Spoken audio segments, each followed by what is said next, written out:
Assalamualaikum. Selamat pagi, dan salam sejahtera untuk kita semua.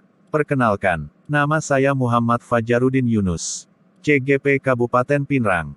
Insya Allah hari ini, saya akan menyampaikan suatu kesimpulan terkait koneksi antar materi, pengambilan keputusan sebagai pemimpin pembelajaran. Pandangan Ki Hajar Dewantara dengan filosofi Pratap Triloka sangat memiliki pengaruh terhadap pengambilan keputusan.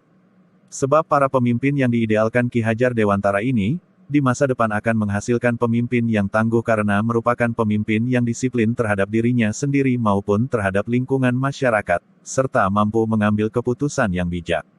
Sebagai pemimpin pembelajaran mestinya memberikan layanan prima kepada semua siswa agar mereka mampu mengembangkan potensi kualitas dasar dan kualitas instrumentalnya untuk menghadapi masa depan yang belum diketahui dan syarat dengan tantangan-tantangan yang sangat turbulen. Sehingga Ki Hajar berpandangan bahwa pemimpin pembelajaran adalah seorang kreator handal sebab dia mampu memberi teladan di depan, memberi semangat di tengah hiruk pikuk pendidikan dan dari belakang senantiasa memberikan dukungan sepenuhnya. Sangat berpengaruh, sebab nilai yang tertanam dalam diri merupakan keyakinan dasar yang digunakan jika ia dihadapkan pada permasalahan dan harus mengambil suatu keputusan. Nilai-nilai ini telah tertanam sejak kecil melalui suatu proses belajar dari lingkungan keluarga dan masyarakat. Dalam banyak keadaan individu bahkan tidak berpikir untuk menyusun atau menilai keburukan dan lebih ditarik oleh kesempatan untuk melakukan sesuatu. Kemudian keputusan yang diambil seseorang juga dipengaruhi oleh faktor psikologis seperti kepribadian. Beberapa pengambil keputusan memiliki suatu orientasi ideologi tertentu yang berarti keputusan dipengaruhi oleh suatu filosofi atau suatu perangkat prinsip tertentu. Sementara itu pengambil keputusan atau orang lain mendasarkan keputusannya pada suatu yang secara politis akan meningkatkan kekuasaannya secara pribadi. Pada kegiatan coaching bersama pendamping dan fasilitator, sangat memberikan koneksi serta atmosfer tersendiri dalam pengambilan keputusan. Kegiatan pendampingan sangat membantu dalam menganalisa setiap masalah yang ada. Terstrukturnya kegiatan pendampingan, dan latihan teknik coaching memiliki aura tersendiri, penambahan power dalam memutuskan sesuatu. Sehingga setiap pengujian pengambilan keputusan berjalan dengan efektif. Ini dikarenakan antara pembelajaran coaching dan pengambilan keputusan memiliki korelasi yang kuat.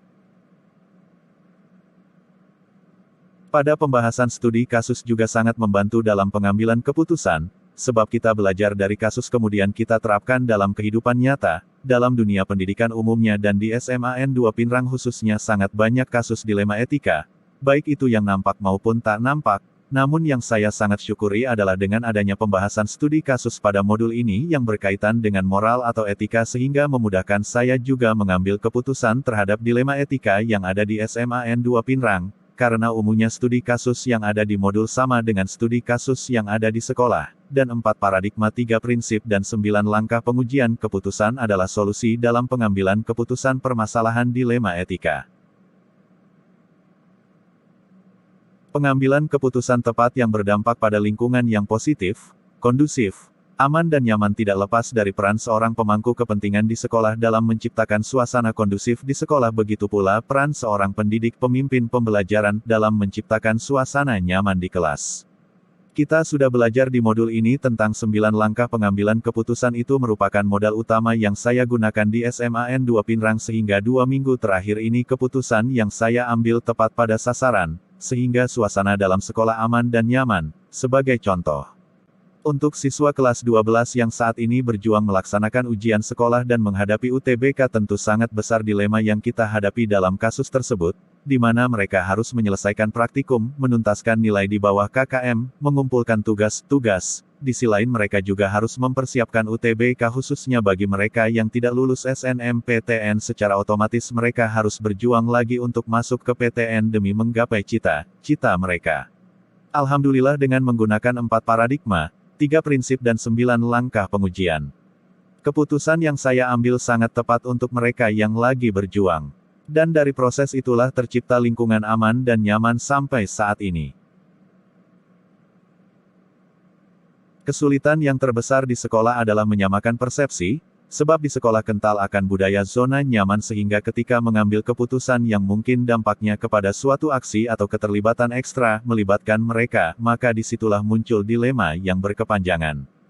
Kemudian kesulitan selanjutnya adalah terkait tentang kolaborasi yang berkelanjutan. Mungkin ini dikarenakan guru pemimpin pembelajaran di sekolah mayoritas 50 tahun ke atas, sehingga kurang bersemangat dalam melaksanakan suatu kolaborasi yang berkelanjutan, sehingga dampak yang terjadi pada hasil dari keputusan yang kadang ngambang. Dan inilah menjadi tugas kami sebagai CGP akan membuat ekosistem pendidikan di sekolah menjadi lebih baik dengan memulai dari perubahan mindset dan dengan memberdayakan komunitas praktisi lensa, Lentera SMA N2, sebagai pion dalam aksi nyata. Keputusan yang saya ambil sangat memberikan pengaruh atau berdampak kepada pengajaran yang memerdekakan murid, dapat dilihat dari antusiasme siswa dalam mengikuti pembelajaran yang berbasis kesiapan mereka. Keputusan yang saya ambil untuk menggunakan animasi dalam pembelajaran melalui dunia maya, YouTube dan blog, sangat efektif. Sebab keaktifan siswa dalam setiap kelas 94%. Ini dikarenakan keputusan saya dalam menggunakan variasi sumber belajar berdasarkan kesiapan mereka dan merupakan habit mereka. Sehingga mereka enjoy dalam belajar. Seorang pemimpin pembelajaran harus tepat dalam mengambil keputusan, sebab ini berkaitan dengan efektivitas kelangsungan pembelajaran terutama masa depan murid. Pemimpin pembelajaran sangat berpengaruh terhadap perilaku orang lain, murid, ke arah tujuan tertentu sebagai indikator keberhasilan seorang pemimpin pembelajaran. Pemimpin pembelajaran guru, juga merupakan elemen kunci dalam sistem pendidikan, khususnya di sekolah. Semua komponen lain, mulai dari kurikulum, sarana, prasarana, biaya dan sebagainya tidak akan banyak berarti apabila esensi pembelajaran yaitu interaksi guru dan murid tidak berkualitas. Semua komponen lain, terutama kurikulum akan hidup apabila dilaksanakan oleh guru.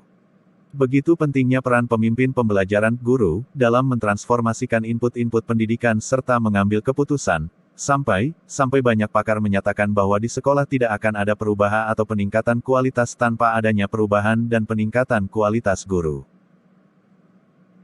Sebagai kesimpulan, pengambilan keputusan dari pemimpin pembelajaran merupakan hal yang penting bagi kemajuan sekolah.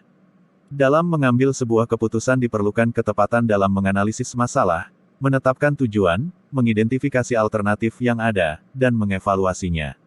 Serta dengan menggunakan 4 paradigma 3 prinsip dan 9 langkah pengujian, di sekolah manapun masalah selalu menjadi tantangan bagi pemimpin pembelajaran. Adanya masalah dalam lingkungan sekolah bukan berarti sekolah tersebut memiliki kualitas yang buruk, bahkan dengan adanya masalah dalam sekolah, pucuk pimpinan dan pemimpin pembelajaran dituntut untuk mengambil keputusan yang tepat dalam menyelesaikan masalah yang ada, kemudian kaitannya dengan modul sebelumnya tentu memiliki keterkaitan yang signifikan. Sebab dalam mengambil sebuah keputusan yang tepat diperlukan suatu komunikasi atau saran dari rekan sejawat atau bisa disebut dengan coaching, serta dalam memutuskan sesuatu dibutuhkan juga suatu ketenangan dan tidak gegabah dalam memutuskan sesuatu, apalagi jika permasalahan sudah bercampur aduk, tentu perasaan tidak tenang sehingga dibutuhkanlah teknik stop dalam pembelajaran sosial emosional dan juga untuk membuat murid menemukan kemerdekaannya dalam belajar. Seorang pemimpin pembelajaran harus pandai dalam menggunakan pembelajaran diferensiasi yang mana pembelajaran berdasarkan kesiapan murid demi terwujudnya merdeka belajar. Demikianlah rangkuman pemahaman saya terkait modul ini dan modul sebelumnya. Mohon maaf apabila ada kesalahan dalam pengucapan, apabila kurang jelas kalian bisa lihat di alamat blog ini.